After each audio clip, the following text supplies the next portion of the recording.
welcome back with myself, Anne, and Bronwyn, and we're talking about sleep tonight. This is the second one of our sessions tonight, and we've just been talking a bit about newborn babies and settling into life as newborn, day sleep, night sleep, and baby cues. So I'm just wondering, thinking about the baby cues again, because a lot of people say, oh, is my baby tired? Are they overtired? What sort of signs are they? I think it's one of the hardest things to get our heads around, and it is about just taking time. But some of the classic ones that you might see are a stare, a baby's who's been engaged now just staring almost vacantly into space, maybe getting a little more twitchy or jerky in their movements. Yawning, but as I mentioned in the first segment, yawning can be just the baby's way of, it's almost like a cat or a dog, you know how they do a stretch, it's almost their way of kind of doing that. But the idea is to try things out. So start to look at your baby and think, you know, I've got kind of a hunch that you're ready for a sleep, so I'm going to give you the opportunity. Because one of the things that we know is that we can't make a baby go to sleep any more than I can make you go to sleep, or you could make me go to sleep. So we can't make babies go to sleep. All we can do is remove the obstacles that are maybe stopping them going to sleep and give them an opportunity for sleep to come. As one of the easiest ways to think about it. And then if we start to think about it like that, it can feel a little bit more relaxed about the whole process. And sometimes it works and sometimes it doesn't. That's the thing. That's the thing. Give them the opportunity, and then they may actually have been telling you, actually, I don't need sleep, I just need a different sensory experience.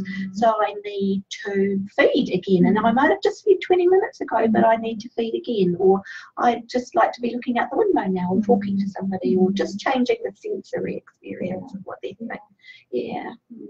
So we were talking earlier about arrival and survival. We were. So I talk about when, so if you think about a baby that's been in a tummy in a womb here for this long period of time, and it's temperature controlled, and it's dark, and it's actually quite noisy in there. The baby's never experienced hunger, they've never experienced lots of the discomfort of having gas or anything like that. And then they arrive into this world and they've got to start adapting quite quickly. And so I talk about the first month or 6 weeks roughly. I don't like numbers on things, but those first weeks definitely as being the arrival and survival stage. So it's arrival for the baby arriving in the world and starting to adapt to being here and how it needs to be able to function, and survival for parents.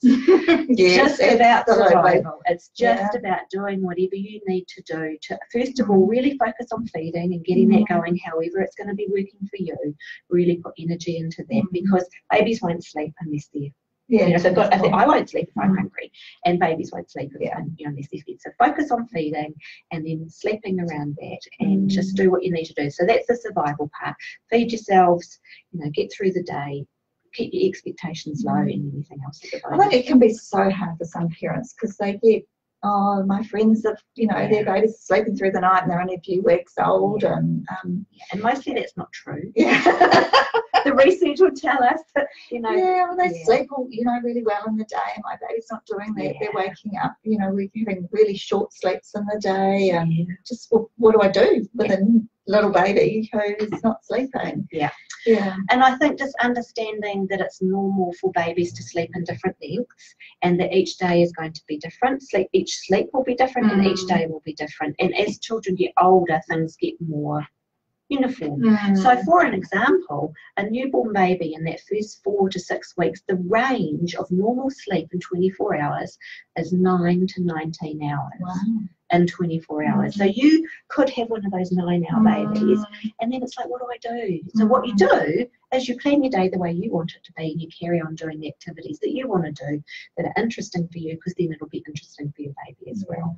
And the thing with the short sleep babies is that they might have a short sleep today, but tomorrow they'll have a longer sleep. So it will vary a lot, but that's the range, and then the range gets closer as the children get older.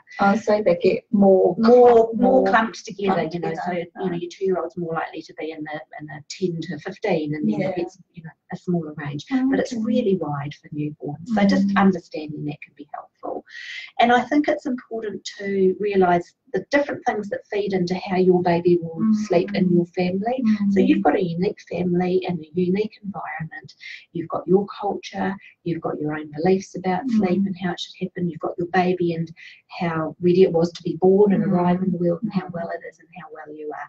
So every situation is going to be unique, and that means that me comparing my baby to your baby is sort of pointless, because everything's different in your house to mine. Well, and siblings too. Everybody's, one baby's quite different within the same family to another baby, and it's like, oh my goodness, this last where did you come from? That's right. Yeah. Oh wow, you sleep a lot better than the last baby. One of the really common questions we get is about falling asleep when feeding, and we've just had a question on in the break, and just wondering about, there's babies who feeding really well, and then the next thing you know, they're asleep. Yeah, and then they're sneaked into bed.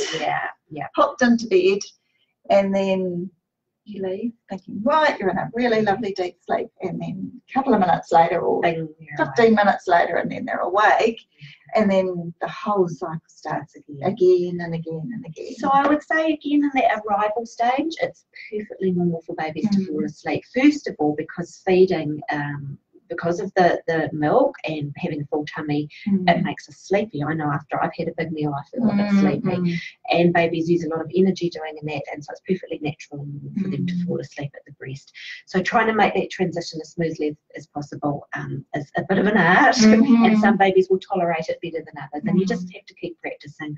A little tip to look for is if the baby's fallen asleep at the breast and they have that kind of milk drunk look, and they're there and they're just lying in the arms, or they've had a bottle and they've again got the milk drunk and they're just kind of lying there. Just to look and see if they're going into what looks like that very quiet sleep, because that can be a good time to do the transition. They may transition better then. But once you get through that arrival stage, somewhere between about 4 and 6 months is a really good opportunity to start to try and not be so involved in your baby going to sleep. So it's perfectly normal at the start that they have that closeness. They need the help. They need the help. They need the help to regulate their little busy bodies. But as they get a little bit older, a bit more stable, and feeding is settled, then there's an opportunity to not be so closely involved. And that's where you might give them that opportunity and maybe not hold them, but just talk to them, or give them a little pat or jiggle the bed, and just start to, and it may not be for every sleep, and it won't work for every sleep, but it might work for this one and not that one. So it's just about opportunities and practice, and it's not failing or passing, it's just let's see what happens today. So trying to get them a little bit drowsy into bed, so that they're ready. Give it a try. Yeah. And we talked in the first segment about sleep pressure. So it may be that the baby's looking tired, but they just don't have enough pressure to allow sleep to come. So you may give them another sensory experience, so that you may pick them up. You may just go outside for 5 minutes, and you may find that 10 minutes later they've just got an extra bit of sleep pressure, and off they'll go. So you've got to be kind of an experimenter. And it's sort of like, well, just tried it, but the baby's not ready then, but now the baby is ready. And I get that it can be frustrating, and our role is to just keep persisting. I think one of the other things that parents really struggle with is their own sleep. Sleep exhaustion, I think, is a form of torture. And the parents are just so tired that you'll just, your need for sleep is very important too. So you got any tips or advice about that? So we talked a little bit before about the light from phones and things, so certainly trying to put the phones and the laptops and the tablets away earlier in the evening, because they're sending signals to your brain that to be awake. And for yourselves, having the lights down in the evening. So if you've got a lovely modern home with lots of bright lights, as the evening goes on, just tone things down. I think if you can feel more relaxed by learning a little bit more about some of the things that we've talked about tonight about how babies sleep, then you may just feel a little bit more relaxed about their sleep, and that might help as well. I think we need rich sensory experiences. So if you're a mum or a parent at home all day just trying to get your baby to sleep and do these patterns and things, it can be a little bit, and so we don't get enough rich experience for ourselves. So that what we do in the day affects the night, and what we do at night affects the day. So exercise is fantastic. Getting out in the day and having a walk. You don't need to go to the gym. Just just go for a walk, get some fresh air. Get some fresh air. And if you're finding that you're in bed and you're lying there for a long time wide awake, don't keep staying there after about 15 or 20 minutes. Just hop up, go somewhere else, do something quiet, maybe have a little warm drink or something else, and then give yourself an opportunity to go to sleep again. It's one of those funny things. The harder we try, the less likely we are to be able to fall asleep. And I think that anxiety too is really hard. You're feeling really anxious, you can't get your baby to sleep, you can't sleep, it just becomes difficult.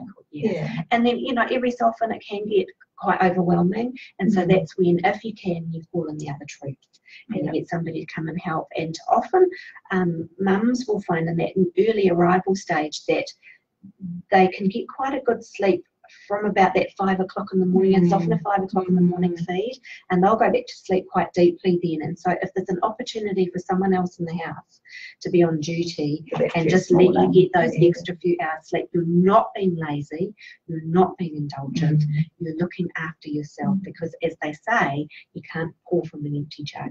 You've got to keep your own cup full. Keep your own cup full. Yeah.